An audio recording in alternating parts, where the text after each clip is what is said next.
Dari Accelerate Student, kapan nikah? Rencana punya anak berapa? Rencana mau tinggal di mana? Wah, lengkap nih. Kalau kapan nikah itu banyak banget yang nanya, guys. Kapan nikah, kapan nikah, kapan nikah, kapan nikah. Wah. Rata-rata sih, rata-rata pertanyaannya itu. Ya, jadi kalau yang nanya nikah ya, nikahnya kita sih plannya itu di tahun. Oke, sebelumnya seperti biasa, sebelum videonya dimulai, gue akan umumkan dulu 2 pemenang giveaway sebesar 1,5 juta rupiah untuk kalian yang sudah menuliskan komentar di video gue yang sebelumnya. Oke, pemenang pertama atas nama Martin H. Huta Barat. Kita bacain komennya ya, semoga menang giveaway. Berbagi saran selama di dunia trading. Yang pertama, atur money management untuk menyiapkan kompensasi ketika loss. Yang kedua, usahakan kondisi jiwa raga stabil. Fokus kuasai satu strategi yang nyaman untuk diri sendiri, dilatih dulu di akun demo sebelum terjun ke akun real. Yang keempat, buatlah aturan untuk berhenti trading dengan pendapatan 5% atau kurang untuk mengatur psikologi kita. Yang kelima, ketika kita loss, harus tenangin diri, sabar. Yang keenam, usahakan open posisi 1% dari modal akun real untuk mengatur psikologi kita. Ketika kita sudah menguasai 6 poin di atas, dijamin bakal profit dan profit. Satu lagi musuh trader yaitu emosi. Kalau loss malah nyalain platform binomo lah, jadi terbawa emosi, padahal di situ adalah kesalahan kita. Entah yang terlalu cepat open posisi atau karena lagi kondisi psikologi yang nggak baik, malah dibantai trading. Itu salah besar. Untungnya terjun di dunia trading menurut saya ya, yang nggak sabaran jadi sabar, yang emosian jadi tenang. Semoga yang membaca saran saya, kita bisa profit, kita kendalikan psikologi, begitu juga emosinya dan money manajemennya. Carilah mentor seperti Bang Indra Kesuma untuk belajar banyak dari abang itu. Sekian dan terima kasih. Salam profit. Oke, selamat sekali lagi atas nama Martin H. Huta Barat. Kamu adalah pemenang giveaway THR sebesar 1,5 juta rupiah. Silahkan isi data diri kamu seperti biasa. Admin akan segera menghubungi kamu untuk mengirimkan uangnya segera. Selamat sekali lagi untuk Martin Huta Barat. Oke, yang berikutnya pemenang kedua atas nama Hamongan Pasaribu. Kita bacain komennya ya. Wanita itu perlu bukti, bukan janji. Bang Indra membuktikan kepada kita bahwa seorang laki-laki tidak mengumbar janji-janji yang tidak akan ditepati. Seorang lelaki harus membuktikan keseriusannya terhadap wanita yang ia cintai. Seorang lelaki harus bekerja keras untuk menyenangkan hati wanita yang ia cintai. Lelaki terbaik adalah lelaki yang mempunyai sejuta cara untuk menyenangkan satu pasangannya, bukan lelaki yang memiliki sejuta wanita dengan satu gombalannya. Oke, selamat sekali lagi untuk Hamongan Pasaribu. Kamu beruntung mendapatkan giveaway THR sebesar 1,5 juta rupiah. Sekali lagi selamat untuk 2 orang pemenang yang beruntung hari ini. Langsung aja isi data diri kalian, admin akan segera menghubungi untuk mentransfer uangnya. Dan buat teman-teman semuanya yang belum beruntung, jangan berkecil hati, terus pantau dan ikutan giveaway dari saya, karena saya selalu bagi-bagi hadiah untuk kalian semuanya. Jangan lupa juga follow Instagram saya di @indrakens, karena akan ada kuis berhadiah THR dan uang tunai untuk kalian semuanya. Nantinya jika channel saya mencapai 100.000 subscriber sebelum tanggal 31 Mei ulang tahun saya nanti, saya akan membagikan giveaway sebesar 100 juta rupiah untuk 200 orang pemenang. Jadi masing-masing mendapatkan 500.000 rupiah. Kenapa 200 orang pemenang? Supaya semakin banyak orang yang mendapatkan kesempatan untuk memenangkan giveaway dari saya. Jadi buat kalian semuanya, jangan lupa like, comment, share, dan subscribe channel ini sekarang juga.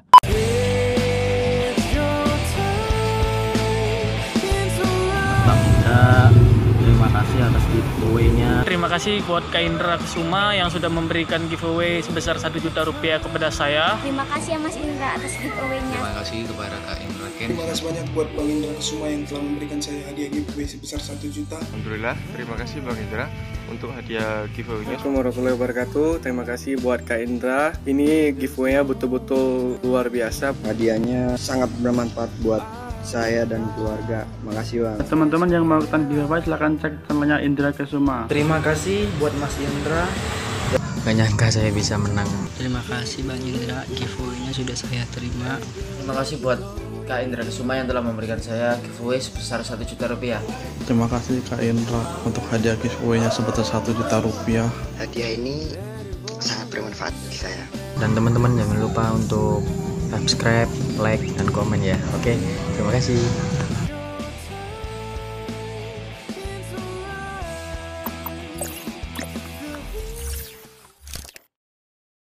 Yo guys, what's up? Balik bareng gue Indra Kesuma. Di video ini agak sedikit berbeda dengan biasanya. Kali ini gue ditemenin sama cewek gue Susen dan juga anak kita Kesley. Say hi to the camera. Oke, jadi di video ini kita ngobrol santai aja. Ya, jadi kita bakal jawabin pertanyaan-pertanyaan kalian hari ini. Sebenarnya ini udah lama banget postingannya ya. Udah sebulan yang lalu, tapi kita belum sempat bikin videonya. Jadi kali ini kita bakal bikin videonya dan kita bakal jawabin pertanyaan kalian semuanya. Ya mungkin nggak semua pertanyaan bisa kita jawab, tapi kita akan jawab beberapa pertanyaan dari kalian. Kalau begitu langsung aja. Tapi sebelumnya kasih dia tidur dulu ya. Bye bye Kesley. Bye bye.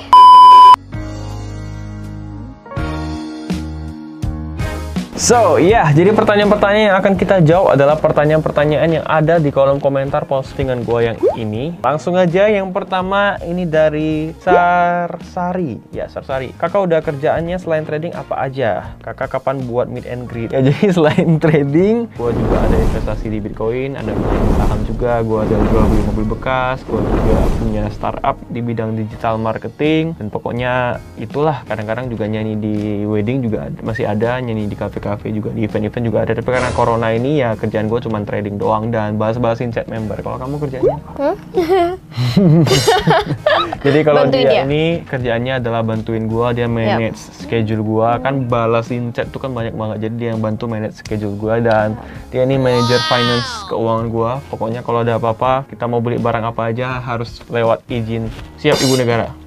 Oke, siap. Jadi kalau untuk meet and greet ya nggak tahu sih, karena kita bukan artis ya. Jadi ya udah, kapan-kapan deh kalau meet and greet, tunggu corona kelar. Oke, next question dari Ego Hands. Kayak mana sih Bang nyari cewek yang bisa nemenin dari nol saat kita lagi merintis naik? Oke, jadi buat kalian semua yang mungkin udah pada tahu ya, dia adalah cewek gua, namanya Susien. Jadi bisa dibilang dia lah yang nemenin gua dari titik terendah gua, yaitu dari titik nol waktu gua belum punya apa-apa. Mungkin sekarang kalian lihat gua udah punya rumah, punya mobil, dan bisa dibilang mapan secara finansial. Tapi kalau dibilang gimana cara nyari yang bisa nemenin dari nol, gimana ya? Ada tips gak buat cowok-cowok ini yang pengen nyari yang nemenin dari nol? Dari kamu gimana? Kalau aku pribadi sih gak ada tips gimana-gimana banget ya. Cuman kalau mau cari cewek lebih ngefilter aja. Terus ya lihat dulu personality ceweknya ini gimana gitu. Jadi lebih ke pandangan sendiri sih. Itu harus kita sendiri yang ngelihat, kita sendiri yang memfilter. Tapi kalau dari gua, karena gua lihat dari awal ketika gua lagi deketin dia, ya dia memang bukan tipe cewek yang nyari yang kaya gitu. Lu mau sekaya apapun, kalau misalnya nggak masuk ke tipe dia juga nggak bakal mau. Benar sih. Ya, for your information ya, ada beberapa cowok yang deketin dia waktu zaman-zaman PDKT, uangnya banyak, bahkan punya mobil mewah, tapi dia nggak mau juga ya, karena nggak sesuai tipe dia dan karakteristiknya nggak sesuai. Jadi bukan hanya soal uang, tapi juga ya kecocokan gitu ya. Kalau udah nyambung, karena itu kita ngomongin nyambung gitu, kita ngomongin nyambung dan ya udah masuk aja klop. Next question dari Inyong Random, Inyong.random namanya. Bagaimana bisa bangkit saat loss Bang? Nah, kita jawab berdua ya, karena kita berdua kebetulan kita udah pernah trading dan gue udah pernah ajarin dia trading. Kalau bagi gue sendiri gimana caranya bangkit, yang pertama harus pulihkan psikologi dulu. Jadi jangan kita kebawa mimpi. Misalnya kita kalau udah loss, kita jangan terbawa emosi. Kalau udah emosi, ntar yang ada malah makin parah. Nah, buat kamu gimana? Sama ya? Sama lebih ke psikologi ya. Jadi kalau misalnya buat kalian udah ngerasain loss, jangan langsung kayak emosi pengen dipaksain terus. Itu nggak bagus. Gue pribadi udah ngajarin dia trading dan sama, permasalahannya tetap di psikologi, nggak boleh emosi. Karena ketika kita udah emosi, ujung-ujungnya pasti hancur semua. Next question dari Natalia.ana02. Oke, dulu modal trading pertama kali di Bandung berapa Kak? Modal trading dia yang tahu sendiri ya, dan dia yang saksiin sendiri. Dia yang lihat gua pertama kali trading itu masih nyobain akun demo, dan gua tipuin dia, gua bohongin, gua bilang lihat nih akun demo gua 200 juta, dan dia percaya guys. Ternyata itu padahal itu akun demo. Dan tapi seiring berjalannya waktu, itu awal-awal gua trading, seiring berjalannya waktu, dan gua coba dari modal 1 juta jadi 2 juta jadi 3 juta. Dia sendiri yang saksinya, dia ngeliat, dan sekarang bisa jadi 1 miliar. Dan kalau dia sendiri, dia langsung modalnya langsung 20 juta kemarin ya. Dia trading langsung modalnya gede guys. Karena kan kita udah ngerti teknikalnya. Jadi kalau untuk modal, nggak peduli sebenarnya, tergantung modal besar modal kecil. Yang penting kalau misalnya kalian mau belajar dari modal kecil aja udah bisa. Yang penting psikologi, itu yang paling penting dikontrol. Oke, next question dari Kartika Sihotang __. Apa yang pernah pasangan kamu lakukan dan yang selalu kamu ingat? Oke, dari Susien dulu mungkin boleh jawab. Gua mau mikir dulu.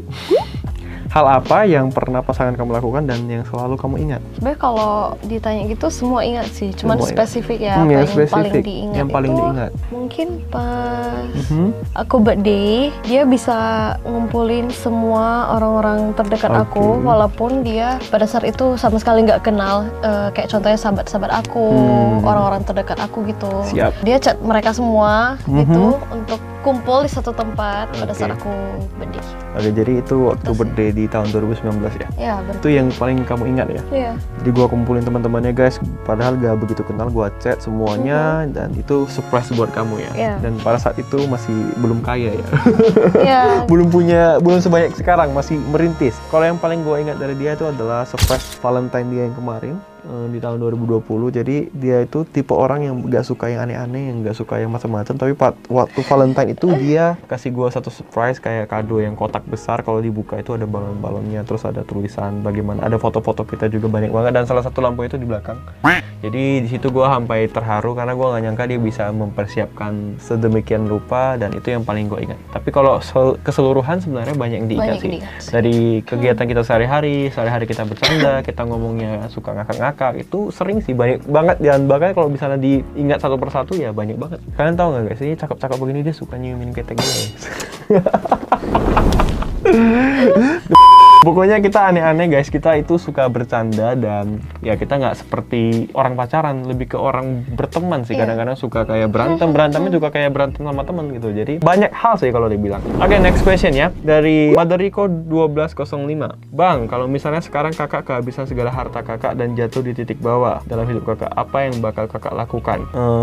Kalau gua gimana ya, kalau misalnya tiba-tiba berada di titik nol, walaupun sebenarnya kayaknya nggak mungkin ya, apalagi nggak mungkin kecuali gua yang bikin masalah, narkoba mungkin, atau judi atau lain sebagainya. Tapi kalau seandai kata hal itu terjadi, yang gue akan lakukan adalah ya gue bakal berjuang lagi, karena dari dulu juga nggak punya apa-apa, bisa punya apa-apa ya harus berjuang lagi, itu sih. Jadi kalau kamu tiba-tiba aku miskin, kamu gimana? Ya udah gitu aja, ditemenin. Ditemenin lagi ya, balik merintis lagi kan? Karena ya sama aja dulu sebelum aku ya seperti sekarang itu ya aku udah sama dia gitu. Emang mau gimana ya? Mau gimana lagi? Gak ada pilihan lain selain ya bangkit lagi. Oke, next question lagi dari Rosdiana LST. Awal ketemu sama Susan Regina gimana kak? Terus apa yang ngebuat kalian yakin bisa bertahan sampai sejauh ini? Pertanyaannya bagus sekali. Jadi awal ketemu sama dia itu gara-gara di kantor. Kita satu kantor ya. Jadi di kantor lama gua itu gua kerja sebagai video editor. Gua bikin video. Jadi dia itu sebagai adminnya di sana. Awal kenalan dia nyalamin gua kayak gini guys. Kayak gini. Karena kenapa? Karena awal-awal gua adalah orang yang nyebelin bagi dia. Ya gua juga merasa gua nyebelin banget. Awalnya gua itu overconfidence guys. Bayangin gua langsung kayak SKSD. Jadi kayak dia ngelihatnya ilfeel gitu ngeliat gua. Tapi semakin hari kita akhirnya di satu kantor itu kita duduk bersampingan. Akhirnya kita ngobrol. Dari ngobrol itu kita jadi dekat ya. Kita ngomong apa aja bisa klop. Terus ya aku baru tahu dia juga orangnya fun. Dan yang satu hal yang lucu guys, akhirnya gue bilang mana Instagram gue follow dong. Akhirnya pas gue follow dia kan, dia follow back juga, dia lihat apa nih orang. Pada saat itu followers gue ada 15 ribuan karena gue juga bikin konten YouTube yang prank-prank begitu. Jadi akhirnya dia bertanya-tanya siapa sebenarnya lelaki ini kan. Dari situ akhirnya kita sering ngobrol, bahkan yang lucunya kita sampai pindahin ya gara-gara kita berisik. Karena terlalu ribut kan. Jadi kan mengganggu yang lain untuk konsentrasi kerja. Dari situ kita makin dekat. Awalnya kayak nggak ada niatan untuk jadi pasangan. Bahkan dulu aku anggap dia kayak abang sendiri sih. Benar. Dan dulunya itu dia juga masih belum bisa move on dari mantan dia, dan bahkan gue pada saat itu masih punya pacar. Dan udah mau putus sih, emang masih udah nggak bagus hubungannya, masih punya pacar, tapi ya udah dia kayak kakak adik aja. Berawal jadi setiap apa aku galau aku curhat ke dia. Namanya kita lelaki yang selalu mendengarkan guys. Ya pokoknya nggak kepikiran sama sekali. Bahkan dia pernah bilang kalau misalnya aku satu-satunya cowok, dia pun nggak mau. Jadi dia nggak mau sama gua gitu loh. Bahkan satu kantor itu kayak udah ngeliat kedekatan kita udah akrab, udah dijodoh-jodohin gitu sama satu kantor. Tapi kita kayak nggak mungkin. Nggak bakal mau gua sama lu. Aku orang yang pertama yang nyangkal kalau dia tuh aku nggak bakal sama dia gitu. Karena aku juga pernah bilang sama teman satu kantor ya. Aku bilang semua cowok yang ada di kantor ini bukan tipe aku. Jadi aku nggak bakalan mungkin sama dari salah satu dari mereka. Dan gitu. yang gue ingat ya, dia itu awal-awal itu jijik banget sama gue, benci banget sama gue. Kayak ngapain sih orang ini masuk ke kantor ini? Aku gitu. Sampai bilang apa nggak ada yang lain gitu? Atasan aku sendiri, aku bilang ngapain dia masuk ke kantor gitu? Apa nggak ada orang yang lain gitu? Itulah guys kan. Tapi berakhir akhirnya dari situ gue bertekad, kapan kau ya gue akan dapatkan hati. Dan akhirnya sekarang gue berhasil. Next question, target terbesar tahun ini apa bro? Dari Sahid.noe. Apa ya, kalau gua target terbesar tahun ini resolusinya banyak. Pengen ke Eropa, pengen ini, pengen itu. Pengen, kalau misalnya dari financial gua pengen punya 10M di tahun ini. Tapi semua target-target itu menghilang. Target gua pengen keluar rumah, pengen ke mall. Iya. Gara-gara corona ya. Ya tapi ya puji Tuhan bersyukur kemarin kita baru aja pulang dari Rusia di bulan Februari kemarin. Setelah pulang barulah terjadi corona ya. Andai kata nggak ada corona mungkin kita udah bisa jalan-jalan ke Bali mungkin, atau ada plan juga bulan 5 ini harusnya kita ke Jepang. Gara-gara corona corona cancel. Hangus tiketnya. Ya pokoknya targetnya ya nggak muluk-muluk, yang penting kita sehat aja, bisa panjang umur dan bisa kembali beraktivitas seperti biasa. Oke, next question dari Grace Manuela. Gimana bisa tetap setia satu sama lain dalam kondisi terburuk? Oke, mungkin kamu duluan jawab nih, cocok nih buat kamu. Gimana? Kalau aku ya, menurut aku pribadi itu sebenarnya gini. Aku punya prinsip kan, ketika kita menjalin hubungan dengan orang, kita ya harus tetap setia walaupun apapun keadaannya gitu. Karena kan kita dari awal juga udah nerima dia, jadi ketika mengalami di saat posisi down ya, kita juga harus tetap sama dia gitu. Dan nggak mungkin kan ketika contohnya pacaran, and then dia di posisi down, kita tinggalin. Nah itu berarti kan lu mau enaknya aja gitu. Dan mau susah aja ya. Mau enaknya aja. Mau senang doang, nggak mau susah. Lagi pula ya kita sama-sama menjalanin, dan ya kita kan juga udah sayang sama orang itu, kita nggak main-main gitu. Ya, jadi sebenarnya kalau misalnya kalian pernah baca sebuah quote, sebenarnya gini, ujian terbesarnya wanita itu adalah ketika di posisi terburuknya si cowok. Tapi ujian terbesar si cowoknya itu ya sekarang kayak gua nih, ketika udah di atas, ujian terbesar cowoknya karena banyak godaan dari sana sini. Tapi ketika dulu dia berhasil menghadapi ujiannya, dan gua sekarang yang udah di atas, gua harus berhasil juga menghadapi ujian. Jadi kondisi terburuk itu kondisi yang paling sulit sih menurut gua kalau bagi cowok itu adalah ketika dia sedang udah sukses nih. Lagi di atas. Karena banyak godaannya guys. Kalian kan sering banget dengar cerita-cerita bos-bos besar tuh selingkuh sama sekretarisnya, begitu-begitu kan. Jadi makanya sekarang dia jadi sekretaris gua, dia jadi manajer gua, semuanya dia. Jadi nggak ada kata selingkuh. Setia. Setia itu selingkuh tiada akhir. Kok jadi? Enggak bercanda.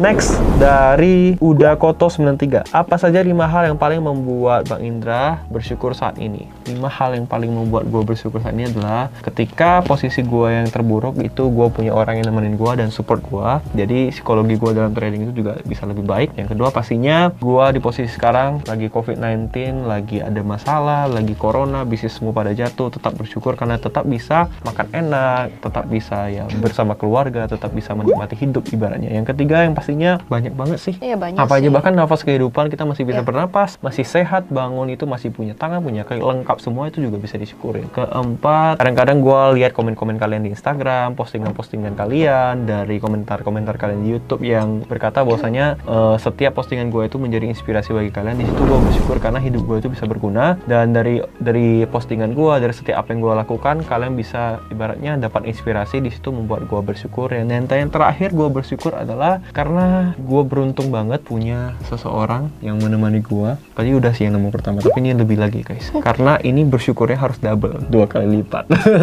Ibaratnya Tuhan kirimkan dia itu untuk nemenin gue di masa sulit dan sampai masa sekarang. Bayangin kalau gue nggak punya dia, sekarang gue pasti bakal rusak guys. Gue pasti bisa jadi fuckboy mungkin, main-main cewek mungkin, atau ya nggak terkontrol. Tapi karena di posisi sekarang gue punya dia, gue sangat-sangat bersyukur sekali. Dan pastinya gue bersyukur keluarga gue ya semua sehat-sehat aja, diberikan kesehatan. Banyak hal yang bisa kita syukuri guys. Jadi gak hanya 5 hal. Kalau mau dijabarkan mungkin video ini bakal nggak habis-habis. Kalau kamu apa yang 5 hal yang kamu syukurin apa? Yang pertama sama aja sih kayak lu juga. Pokoknya itu ya lebih ke kita dikasih nafas hidup, kesehatan. Pokoknya setiap harinya, setiap halnya itu kita harus bersyukur, tetap bersyukur. Jangan pernah mengeluh, sedikitlah mengeluh, perbanyak bersyukur dan perbanyak kerja keras. Itu yang dan kita juga kan sering lihat orang yang mungkin nggak seberuntung kita. Nah kalau lihat kejadian seperti itu kan jadi lebih bersyukur. Iya benar. Sebenarnya kalau berbicara bersyukur ini luas banget guys. Apa aja bisa kita syukurin.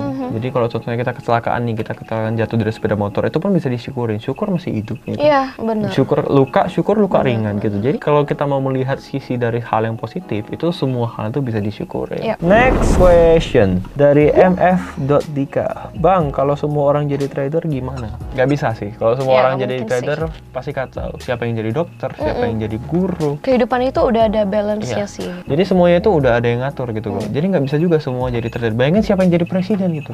Semua orang trader ya ekonomi dunia kacau gitu. Jadi trader itu memang adalah sebuah profesi. Sama kayak kita menjadi seorang driver, kayak gue juga pernah jadi driver Grab, pernah jadi driver taksi online, itu kan profesi. Kita menjadi musisi, kita jadi penyanyi, itu juga profesi. Jadi nggak semua orang harus dipukul rata jadi trader. Next, jadi dari Sahid MHDD Anil. Bang Indra sama Kak Susin udah berapa lama pacaran? Dan apakah Kak Susin nggak pernah egois egois gitu di saat ngejalanin hubungan.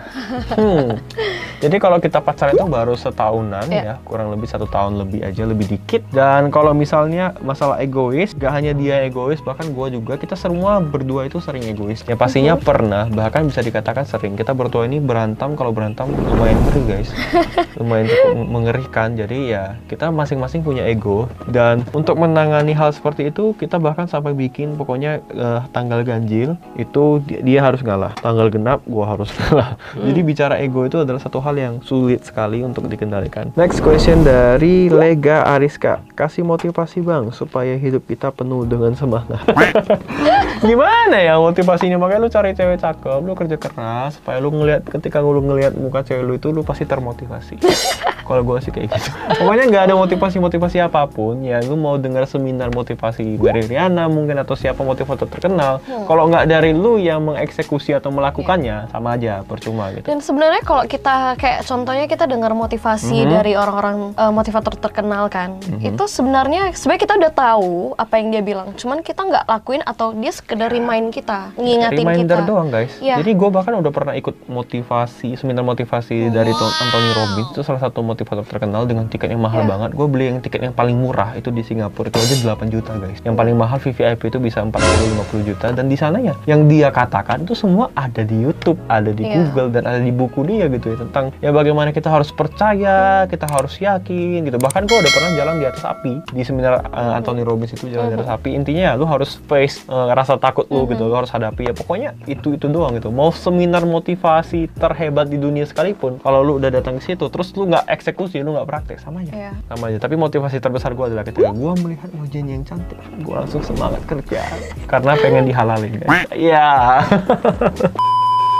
Oke, next question dari Afid DCP17. Kepikiran buat bagi-bagi rezeki untuk masyarakat yang kurang mampu nggak bang di musim corona ini? Oke, kalau soal bagi-bagi rezeki gue udah ada beberapa kali lakukan. Untuk subscriber gue bahkan juga ada, lewat kitabisa.com juga udah ada, lewat beberapa komunitas di Medan juga udah ada. Pokoknya itu hal yang wajib. Dan kami berdua kadang-kadang waktu COVID-19 ini kan sering pesan makan lewat Gojek. Nggak kadang-kadang sih, lumayan sering lah. Setiap kita pesan tuh kita pasti kasih abangnya minimal tuh 1 atau 2 bungkus. Karena dulunya gue itu adalah orang yang pelit ya. Kalau kalian kemarin ada nonton live gue bareng Just No Limit, gue juga ada bilang kok gue itu pelit banget. Bahkan parkir itu 5.000, gue kasih, gue minta baliknya 2.000 guys. Gue nggak orangnya sepelit itu. Tapi sekarang ya seiring gue bertumbuh, dan akhirnya mindset gue mulai berubah. Memberi adalah udah menjadi kebiasaan kami sehari-hari guys. Bahkan kami kalau misalnya parkir kita kasih 5.000, 10.000 ya udah diambil aja. Kadang-kadang kita kalau dia juga sering pesan Gojek ya pasti minuman sekalipun ya. Minuman. Kemarin dia pesan kayak minuman apa gitu, kayak Catam atau apa? Kayak boba-boba gitu. Minuman boba gitu. Dia juga kasih abangnya bahkan seneng banget karena mungkin nggak pernah minum kayak begituan ya. Jadi karena mungkin nggak kepikiran lah kan cuma pesen minum, kayak nggak mungkin lah dikasih. Gitu. Intinya ya hal-hal kecil guys. Memberi itu nggak harus yang besar-besar. Kalian juga bisa memberi ya dimulai dari hal kecil aja. Oke, next. Seminar motivasi terhebat di dunia sekalipun, kalau lu udah datang ke situ terus lu nggak eksekusi, lu nggak praktek, sama aja. Sama aja. Tapi motivasi terbesar gue adalah ketika gue melihat wajahnya yang cantik, gue langsung semangat kerja karena pengen dihalalin guys. Iya.